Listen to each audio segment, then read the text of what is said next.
আমরা আমাদের ফোনে কিভাবে বিকাশ অ্যাপ ইনস্টল করব। আমরা প্রথমে প্লে স্টোরে যাব।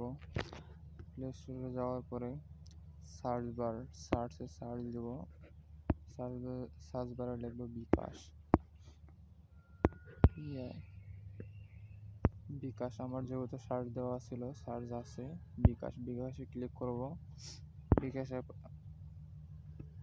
লোগো দেখলে আমরা ইনস্টল বাটনে ক্লিক করব। ইনস্টল বাটনে ইনস্টল চাপ দেব। কিছুক্ষণ লোডিং হবে।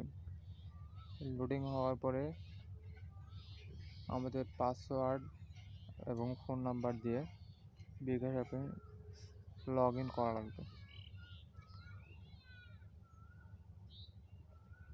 লগ ইন হওয়ার পর আমাদের অ্যাকাউন্টটা সচল হবে।